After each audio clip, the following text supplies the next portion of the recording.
할렐루야! 여기는 대구에 있는 성령교회 성령기도원을 섬기는 김혜수결 목사입니다. 천국복음 시리즈 오늘 말씀 제목은 신앙의 승리는 오직 성령 충만에 있다는 제목을 가지고 피차 은혜를 받기 소원합니다. 마가복음 1장 9절에서 11절 내용에 들어가서 예수님께서 부활하셔서 제자들과 40일 동안 함께 계시다가 하늘로 승천하시면서 보혜사 성령을 보내주시겠다고 약속을 하였다. 모든 그 약속을 굳게 믿고 기도하다가 10일 만에 성령이 임하게 한 것이다. 오순절 성령 강림은 이 땅에 신학교회를 탄생케 하는 매우 중요한 기독교의 역사적인 큰 사건이었다. 사도행전 1장 8절 주님께서 공생애를 시작하면서 세례 요한에게 요단강에서 세례를 받으실 때 하늘 문이 열리고 성령이 임재하셨는데 그 성령을 비둘기로 묘사하고 있다. 그래서 성경은 비둘기 같은 성령이 우리 주님께 충만하게 임하였다고 비유로 말씀하신 것이다. 성령은 그 상징성이 매우 중요하다. 구약은 신약을 예시하는 하나님의 상징이듯이 어떤 운행을 전제로 해서 만든 모형으로 실체화로 보이는 같이 미래에 대한 확실한 사건을 현실 속의 모형으로 통해 미리 보여주는 것이다. 그래서 성경은 과거로 돌아가서 볼 때는 그림자요, 현재로서는 서로 짝을 맞춘 확인이며 미래를 볼 때 장차 이루어질 예언의 계시의 하나님의 말씀입니다. 그러므로 성령 강림에 대하여 주님께 임재했던 비둘기 같은 성령이 무슨 의미인지 살펴보면 성령을 운행이라고 가정한다면 비둘기는 모형이다. 그러나 하나님께서 우리에게 성령을 자세히 설명해 주신다 해도 인간의 지혜는 제한이 되어서 하나님 뜻을 완전히 이해할 수 없다. 우리 인간이 너무나 타락하였고 세속화되어 있기 때문에 하나님께서 성령은 이러한 것이라고 우리에게 알려주시라고 비둘기라고 확실해 시각 교재로 사용한 것이다. 그리고 초림은 재림의 그림자요. 초림 때 예수 믿는 것이 알려지게 되면 재산, 몰수, 물론 순교까지 각오해야 했다. 그러나 그토록 무서운 불같은 시험 속에도 그들이 복음을 전할 수 있던 것은 까닭은 성령 충만했기 가능할 수가 있었다. 재림 때에는 이런 불같은 시험이 어느 한 나라의 한 지방에 속한 것이 아니라 전 세계 전체에 소림보다 더 무서운 환란이 닥쳐올 것이다. 그때를 위해서 성도는 순교를 각오해야 한다. 주님께서 종말에 내 종들에게 성령 충만하게 하시겠다고 약속했다. 초림 때 주님은 약속을 믿었던 120문도 모두 다 기도에 힘써서 10일 만에 성령에 충만하게 임하였듯이 지금도 우리가 깨어 기도하면 성령 충만하게 받을 수가 있다. 충성되고 지혜 있는 자 종이 되어 주인에게 그 집 사람들 맡아 때를 따라 양식을 나눠줄 자 누구뇨? 주인이 올 때 그 종에 이렇게 하는 걸 보면 그 종이 복이 있으리로다. 마태복음 24장 45절에 46절. 만일 그 악한 종이 사람의 생각하기로 주인이 더디 오리라 하여 마태복음 24장 48절. 준비하지 않는 종이 악한 종이라 하였다. 주의 종들이 깨어있지 못하고 영안이 어두워져 많은 사람들에게 때를 따라 꼭 필요한 능의 양식을 주지 못하므로 깨어있어 준비하지 못하게 만든 종을 주님이 악한 종이라 하였다. 사탄은 실로 한 번도 역사 속에 나타나지 않았으나 가장 힘센 날에 지도자가 되어 나타나 7년 평화조약을 선포할 것이다. 그때 7년 대환란이 이미 3년 동안 진행 중이며 성령은 이방에서도 유대로 돌아가서 일하고 계실 때이다. 7년 대환란 때 이방은 성령의 역사가 끝났기 때문에 믿고 싶어도 믿을 수가 없고 회개하고 싶어도 회개할 수 없으며 교회 안이나 밖에서 신앙 도구적 양심을 찾기 보기 어려운 생지옥이 될 것이다. 그때 사람들이 너희를 환란에 넘겨주겠으며 너희를 죽이리니 너희가 내 이름을 위하여 모든 족속에게 미움을 받으리라.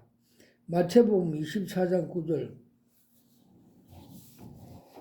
성도들은 사탄의 조종을 받는 자들에게 조금 자유도 있으리라 생각은 절대로 하지 말아야 한다.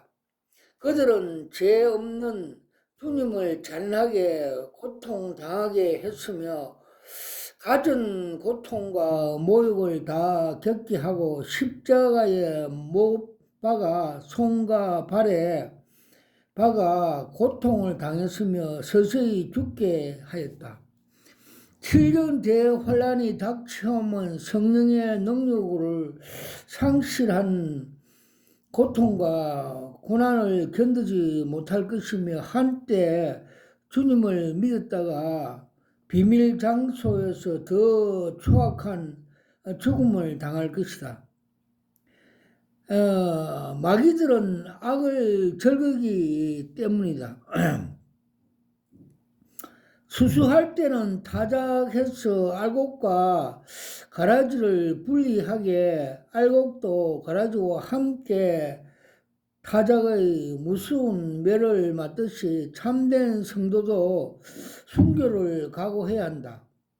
그때는 넘어질 자는 넘어질 것이요 부인할 자는 부인할 것이며 배신할 자는 배신하게 되는 것이 결정될 때이다. 꽃과 같이 시들어져 갈 목숨이 아까워서 고통을 견디지 못하고 무릎을 꿇어버린다면 지옥에서 당할 끔찍한 영원한 끔찍한 고통이 뒤를 따른 것을 각오해야 한다. 네 얼마나 끔찍한 일이며 소름이 끼치는 일인가.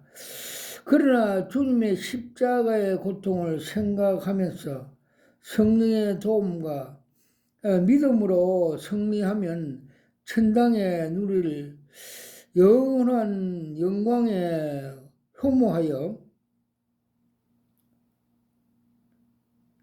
영광을 사모해야 한다. 지금 깨어 깊은 기도를 성령의 도우심을 받아 끝까지 승리할 수 있도록 준비할 때이다. 오직 성령이 임하시면 너희가 권능을 받고 예루살렘 온 유다 사마리아 땅 끝까지 이르러 내 정이 되리라. 사도행전 1장 8절. 지금 깨어 성령 충만을 받을 때이다. 정말 이 시대에 종말을 볼 때 재림이 얼마나 남지 않았다. 이제 비둘기 같은 성령의 9가지 특성과 성령에 임하시는 일을 알아보자. 큰 일, 비둘기 같은 순결과 온유를 의미한다. 보라, 내가 너희를 보냄이 양을 이리 가운데 보냄과 같도다. 그러므로 너희는 뱀같이 지혜롭고 비둘기같이 순결하라. 마태복음 10장 16절. 모든 동물 중에서 가장 순결한 날짐승은 비둘기다. 겉은 비둘기는 양이라 하고 생각할 수가 있다. 사람들은 순결 때문에 비둘기와 양을 좋아한다.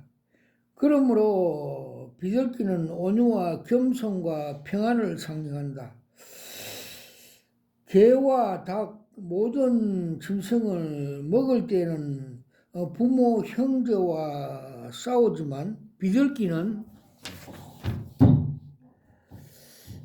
모이를 먹을 때도 싸우지 않는다. 그래서 주님은 비둘기처럼 순결하라고 하셨다. 주님은 또한 비둘기처럼 순결한 생애를 사셨으며 구약에서 묘사할 때는 주님을 순결한 양으로 말씀하셨다.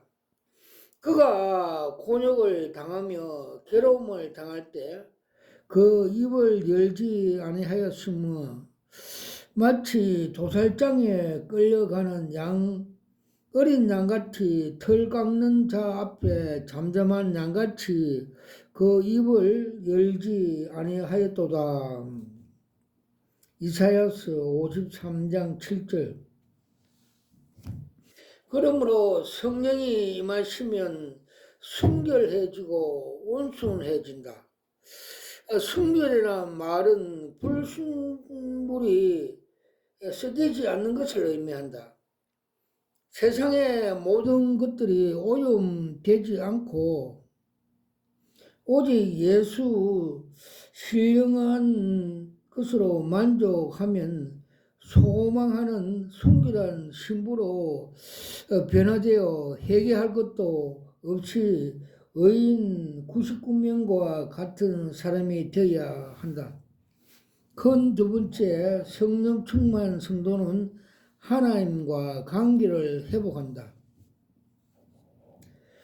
조류 전문가들이 쓴 책에 새끼 비둘기는 어미가 나무가지를 안아 있으면 그 가지보다 3가지 밑으로 가서 앉는다고 한다. 우리 주님의 일생은 마치 비둘기처럼 하나님께 순종하고 하나님을 공경하고 아버지 하나님에 대한 철저한 희생의 삶을 사셨다. 주님은 갈보리 언덕 십자가에서 달리시기 전날 밤 게세만 동산에서 땀방울이 핏방울 되는 절규의 기도를 하나님께 드렸다.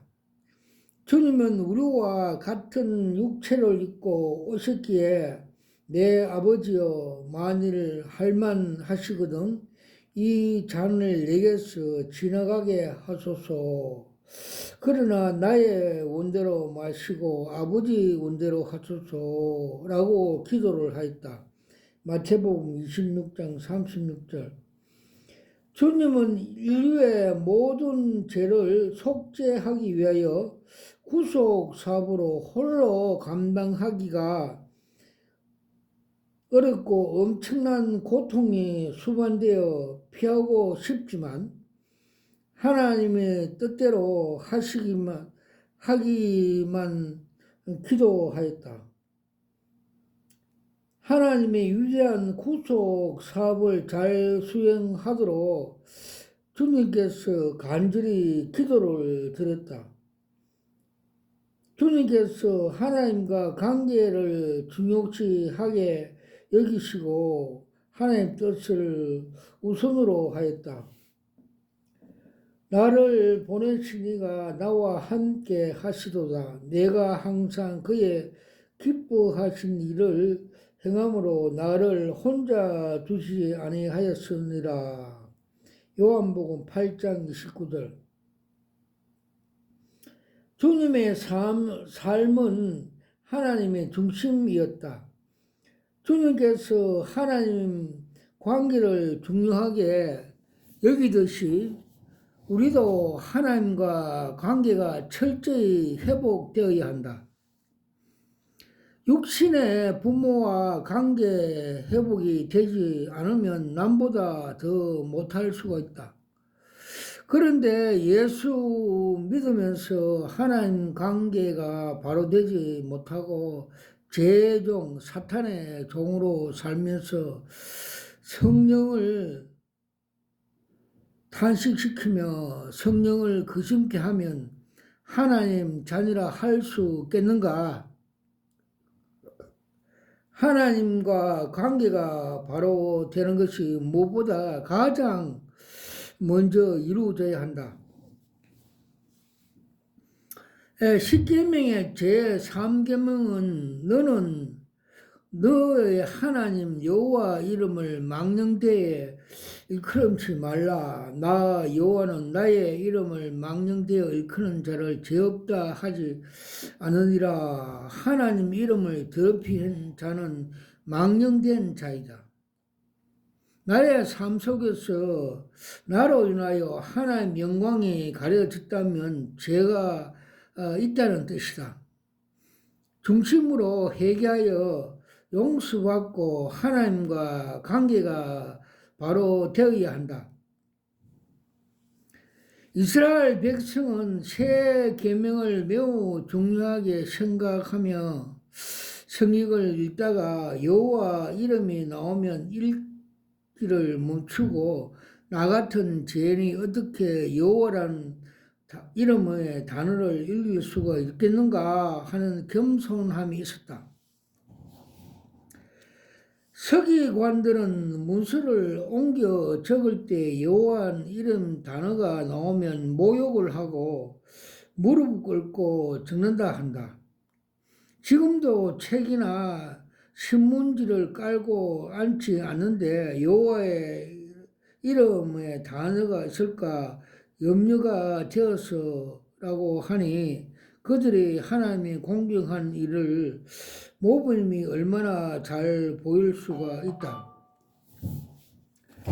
우리가 성령 받은 하나님 자녀라고 하지만 성령 받은 자의 삶 속에서 하나님 뜻이 무엇인지 알지 못하고 성도를 시기하고 질투하고 있지 않는지 스스로 살펴보아야 한다.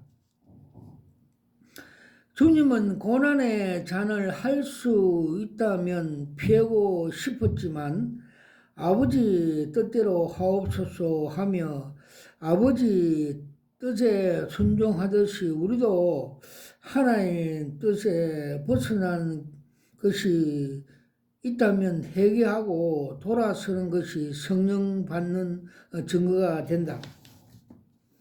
이 시대의 육의 삶 속에서 자녀가 부모에게 효도하지 않고 결혼만 하면 부모의 품을 떠나 나이 많은 부모를 극진히 모시는 자녀를 찾아보기 힘들다. 육의 질서는 영의 질서의 모형인데 성령 받고 거듭난다고 하는 성도들이 부모를 모시지 않고 공경하지 못하면 하나님과 관계를 회복되지 못한 상태의 삶을 살고 있음을 알아야 한다. 하나님과 관계가 바로 되지 않는 삶은 종교인이지 성령 받는 하나님의 자녀가 아니다. 보이는 부모를 모시지 않고 어떻게 보이지 않는 하나님의 아버지를 섬길 수가 있겠는가?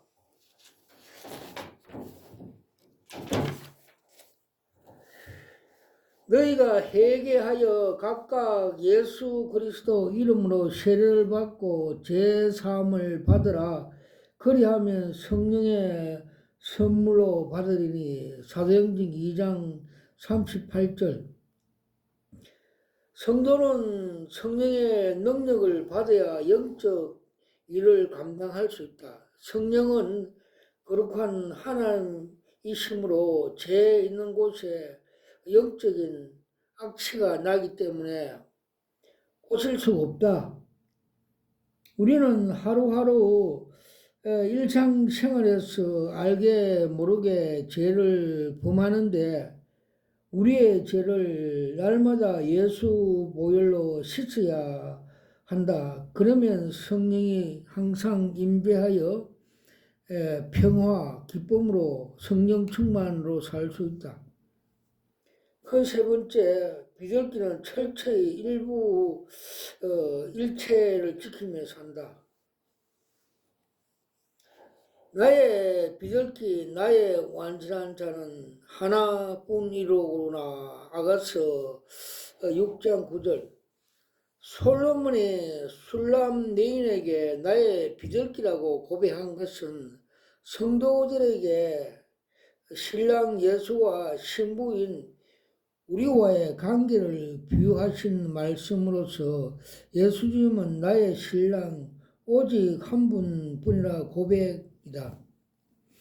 모든 동물은 혼음성을 강하여 본능대로 살지만 비둘기는 철저 일부일처제로 지키며 죽을 때까지 혼인도 없이 함께 산다. 또한 상대가 먼저 죽으면 시체 앞에서 슬피 울고 죽을 때까지 혼자 산다고 한다.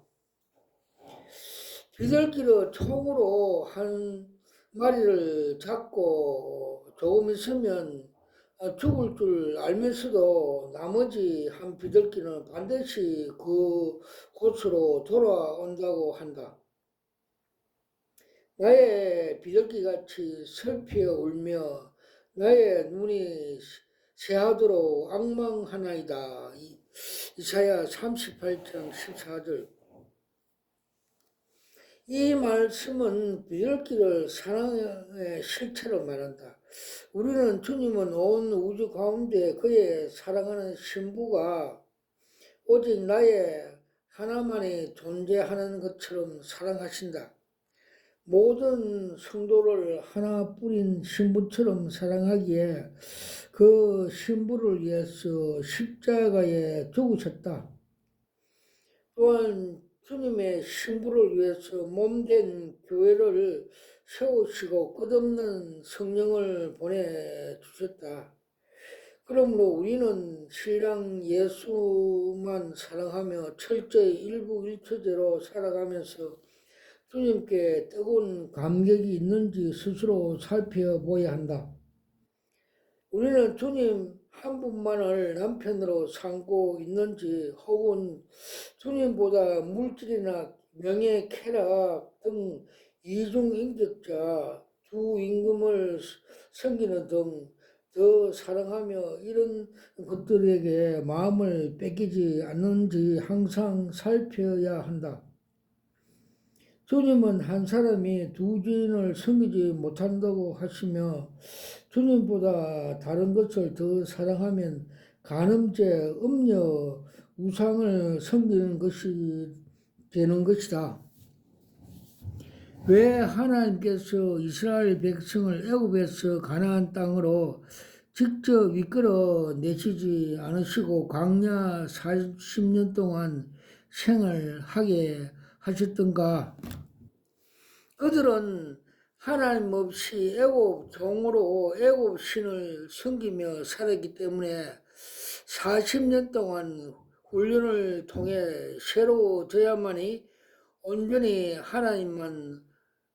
하나님과 함께 살 수 있기 때문이다. 하나님께서 우리를 택하셨으면 왜 바로 천국 들어가지 않을까? 교회란 강야를 통해서 우리에게 버림을 것을 바라고 끊을 것은 끊고 회개할 것은 회개하며 온전한 신랑과 함께 거할 수 있는 신부의 자격을 갖게 하기 위해서이다. 내 주와 맺은 그 언약, 첫사랑, 오직 예수만이 사랑해야 한다. 비둘기가 짝을 죽을 때 슬피 울며 혼자 살아가는 것처럼 우리도 혼음하지 말고 주님만 사랑해야 한다. 성령 받는 하나님의 자녀는 예수 신랑 한 분만을 생각하고 주님만 따르며 절대로 흔들리지 않으며 미혹하는 영의 소리를 듣지 않고 오직 예수 한 분만 소망을 삼아서 바울처럼 달려가야 한다. 예를 들어 왕자가 시골 처녀를 무척 사랑하고 약혼하며 장차 결혼하기로 약속했다고 가정하자. 그리고 왕자는 신부를 무척 사랑했기에 많은 편지를 보냈다.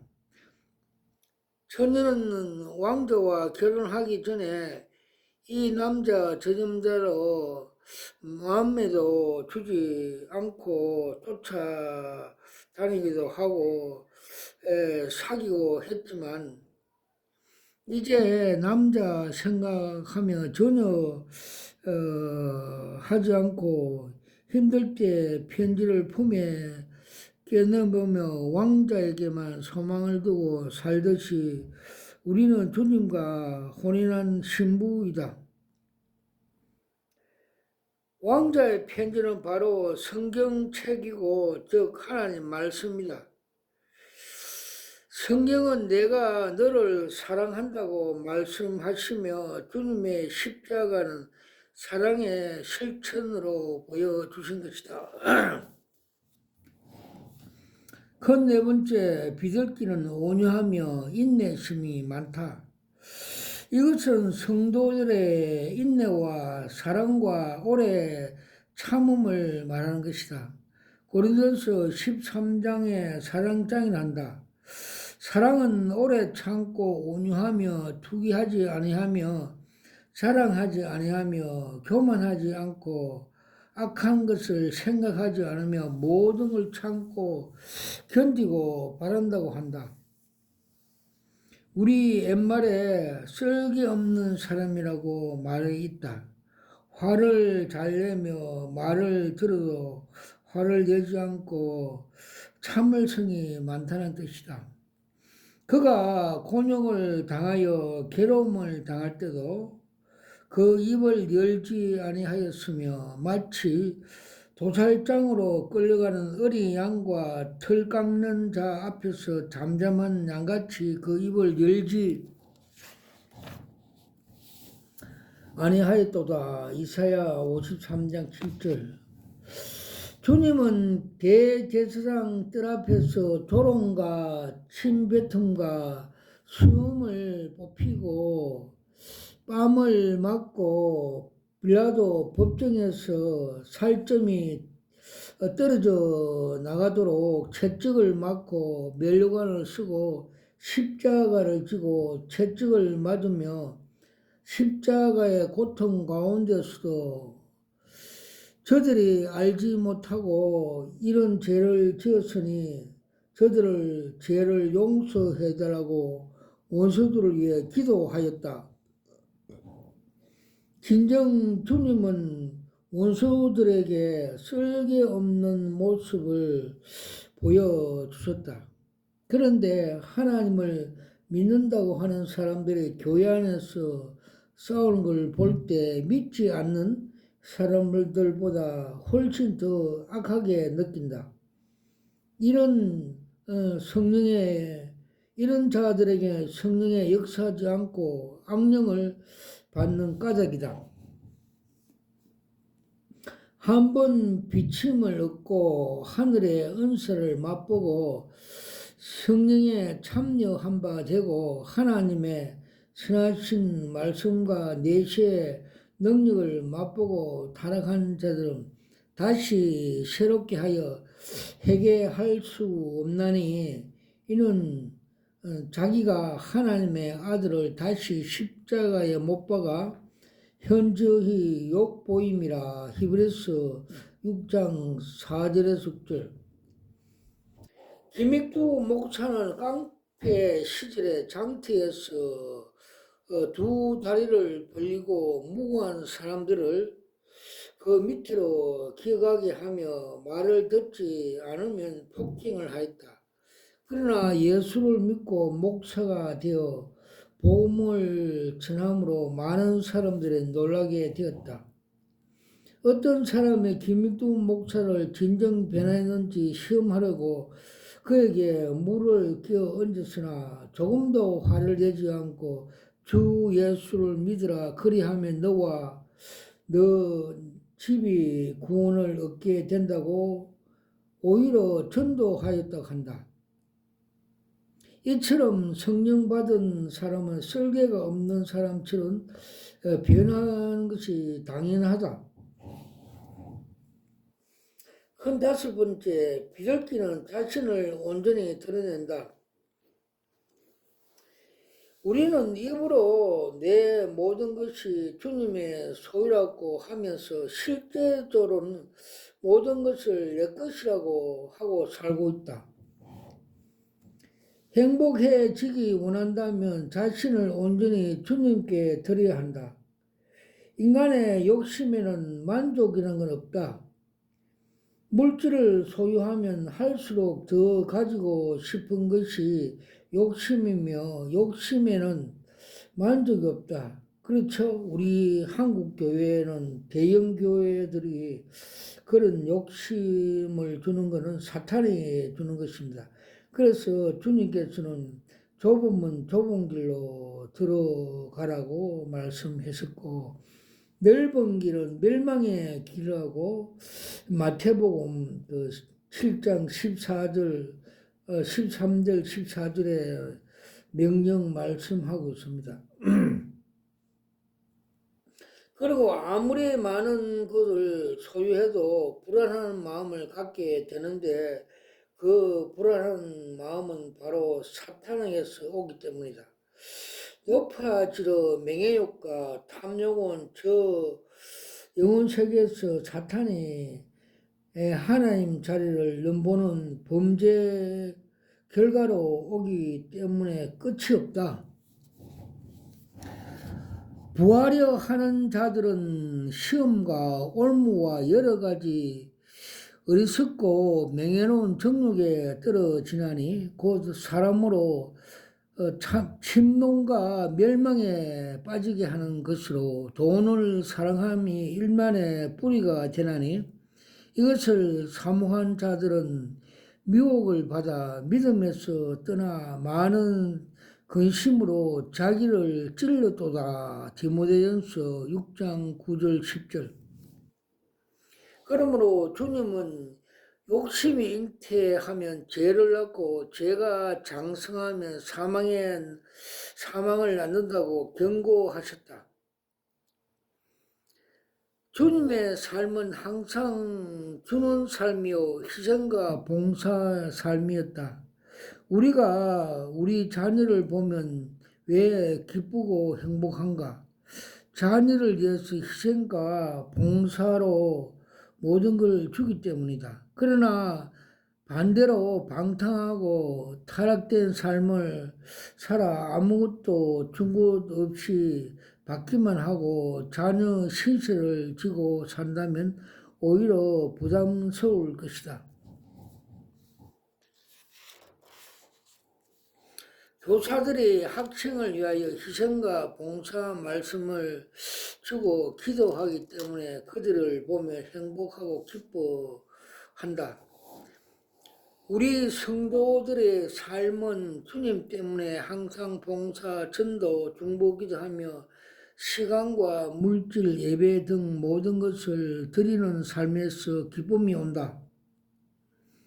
이런 것 때문에 주님은 축복해 주신다는 것을 대원리임을 잊지 말아야 한다. 주님은 주는 자가 받는 자보다 복이 있다고 하시며 주의 이름으로 냉수 한 그릇도 베푸는 것도 잊지 않으신다고 하셨다. 박형룡 박사는 조직 신학 서론에서 성령 없는 신학은 차짓돌 찬 돌이라고 하였다. 사람을 죽이는 독약이라고 하였다.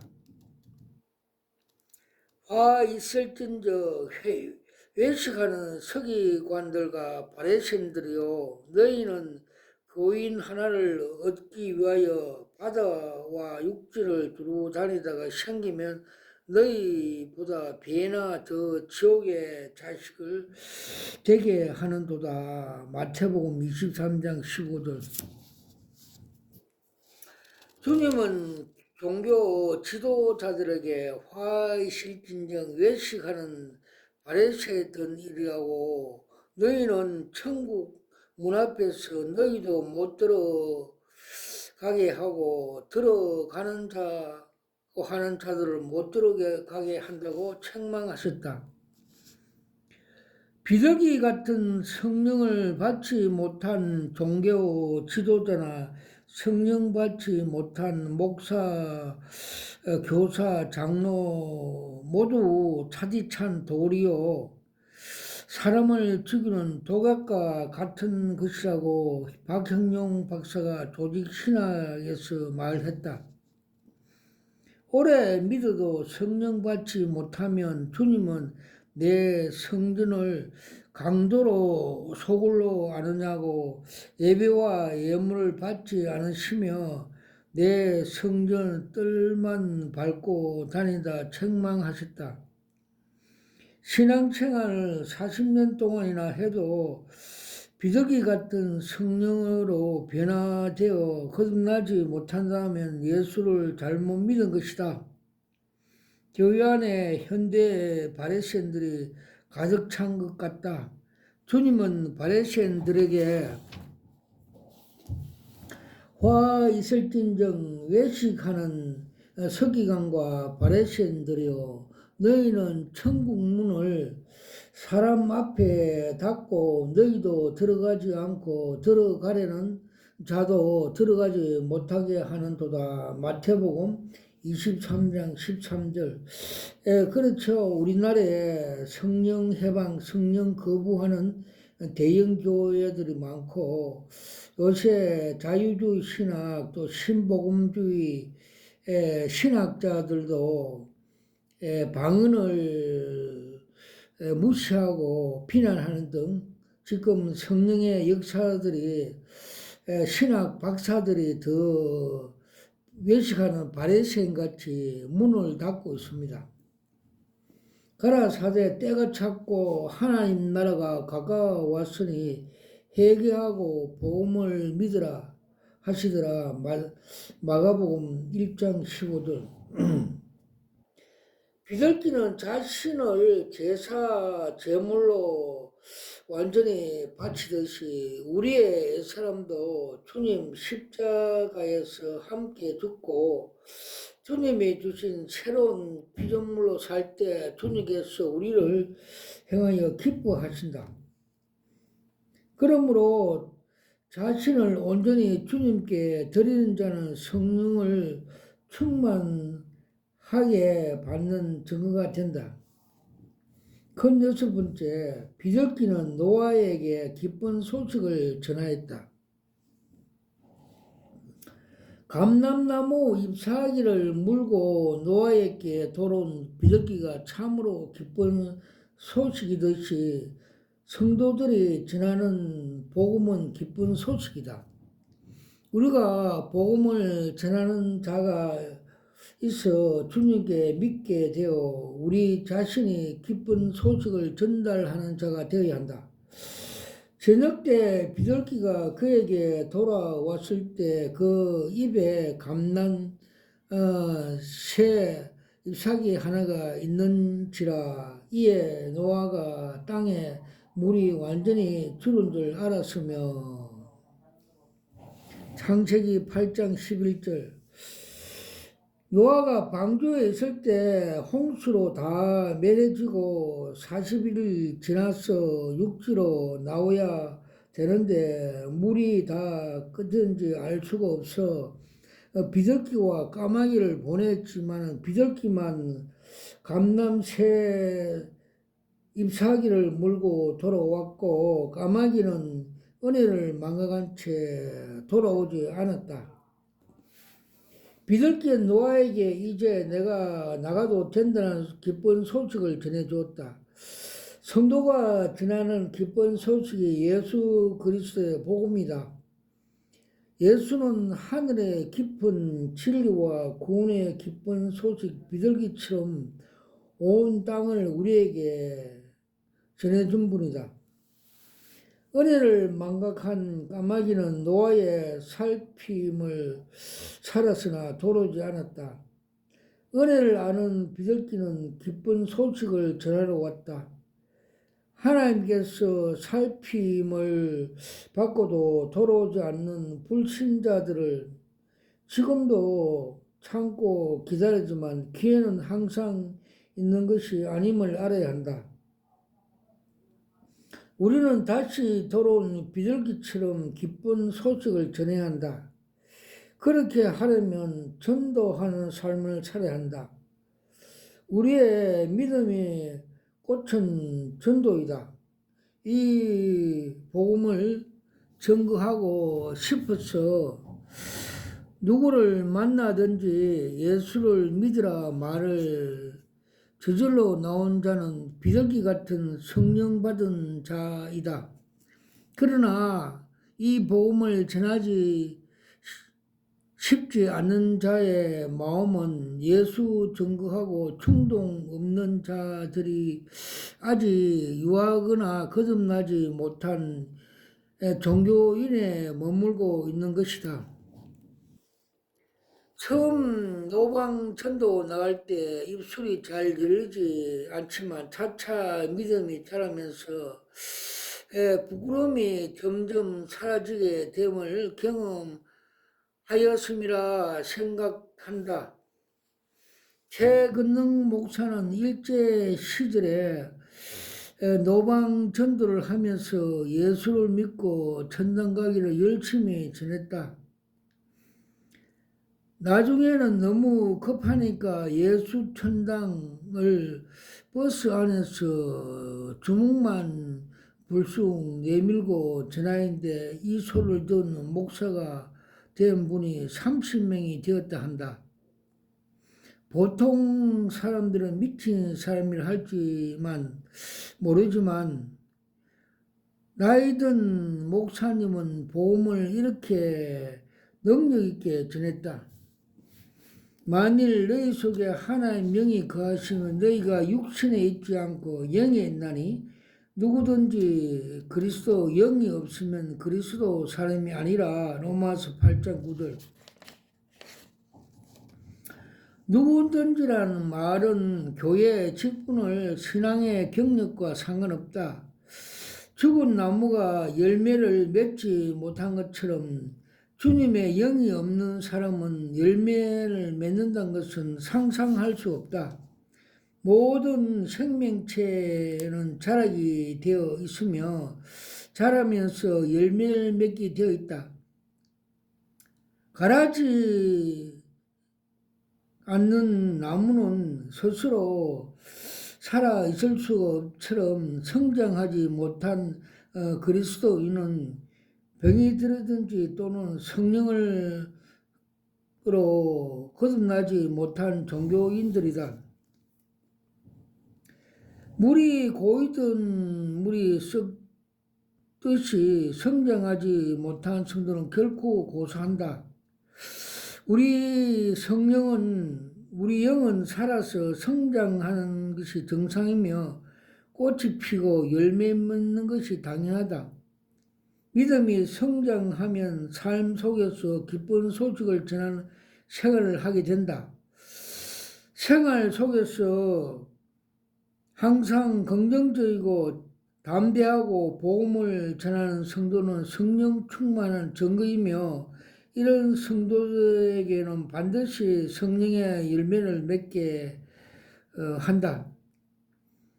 비둘기가 노아의 기쁜 소식을 전해주듯이 믿음의 꽃이 바로 전도이다. 꽃은 반드시 때가 되면 열매 맺게 되어 있다. 천국에서도 전도상이 가장 귀하게 여김으로 복음 기쁜 소식을 전해야 한다. 큰 7번째, 비둘기는 구약 시대의 번제물로 사용되었다.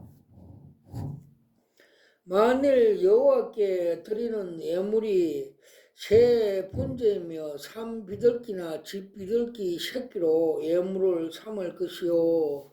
레위기 1장 14절.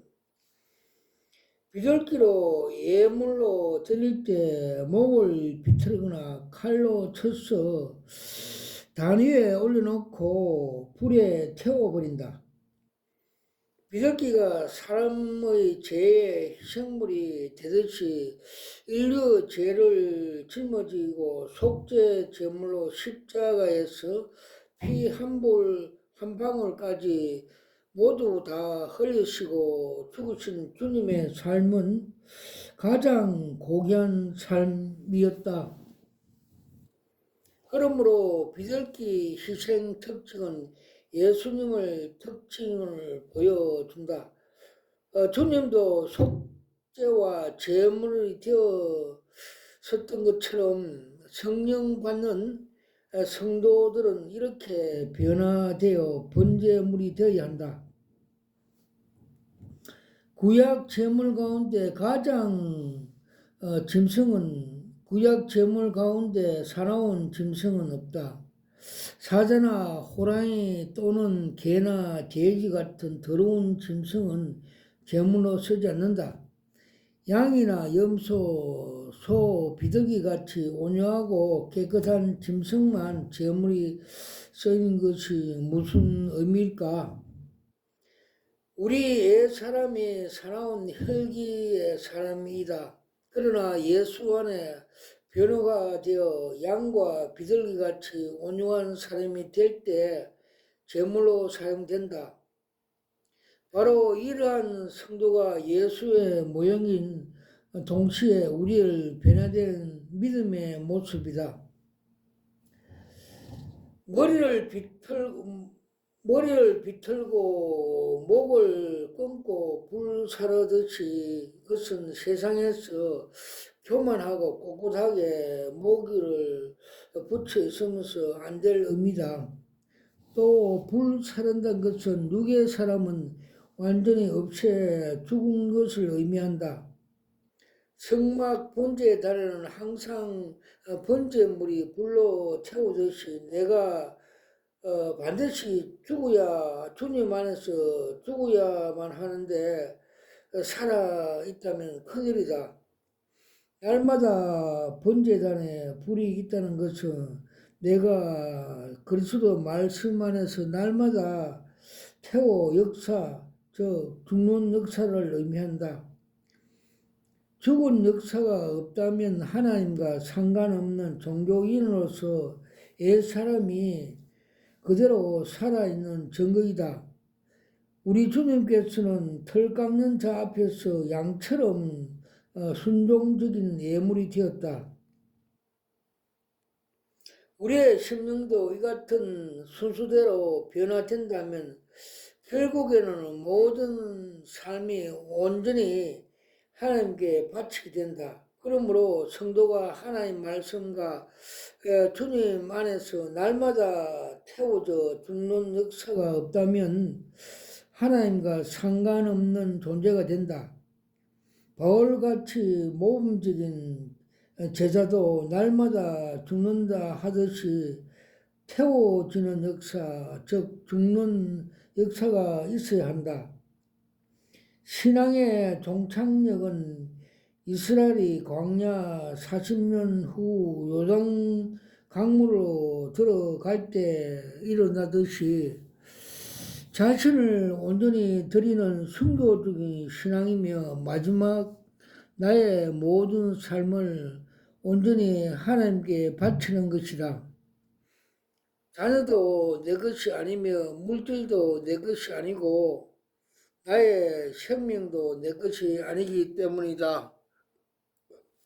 18번째, 비둘기는 아무리 멀리 가도 밤에는 꼭 자기 집으로 돌아온다.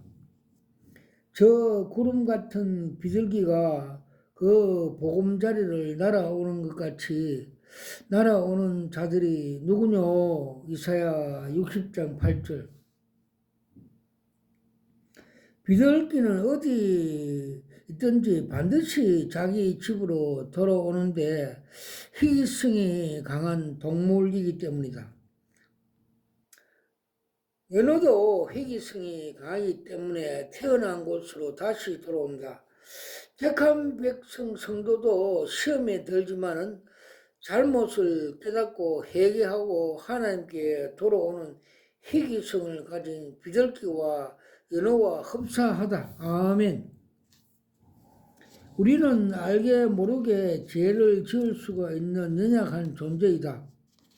그러므로 예수를 믿다가 죄를 지을 수 있는 이유는 우리 자신이 결코 온전한 사람이 아니기 때문이다. 다만 온전한 사람이 되고자 달려가는 도중에 있을 뿐이다. 우리는 원칙적으로 깨끗하지만 현실적으로는 죄인이다. 그래서 모욕은 했지만 날마다 손발을 씻어야 하는 것처럼 삶 속에서 더러워지기 때문에 날마다 손과 발을 씻어야 한다. 날마다 두루마기를 빨아 입는 자가 복이 있듯이 날마다 자백하는 역사가 일어나야 한다. 탕자가 죄를 깨닫고 회개하고 아버지 집으로 돌아오듯이 우리도 회개하고 아버지 집으로 돌아오야 한다. 이에 스스로 돌이켜 가로되 내 아버지에게는 양식이 풍족하고 품꾼들이 얼마나 많은고 나는 여기서 줄여 죽겠구나. 내가 일어나 아버지께로 가서 이르기를 아버지여 내가 하늘과 아버지께 죄를 지어사오니 지금부터 아버지의 아들로 일컬음을 감당하지 못하나이다. 나를 품꾼으로 하나로 여기소서 하리 하고 이에 일어나서 아버지께 달려가니라. 아직 상거가 먼데 아버지가 저를 보고 척은히 여겨 달려가 목을 안고 입을 맞추니 누가복음 15장 17절에서 20절. 탕자는 성경 속에 어떠한 한 인물이 아니로 바로 나 자신 그것을 성경을 말씀하고 있다. 나 자신이 바로 탕자가 아니라 하는 자는 소용이 없다. 소망이 없다. 탕자가 상속받은 재물을 창기와 허랑방탕하게 탕진할 때는 죄가 죄인 줄 알지 못했으나 그러나 흉년이 들어 지음 열매를 먹게 될 때 그만큼 죽음 직전에 이럴 때까지 죄에 깨닫지 되었다.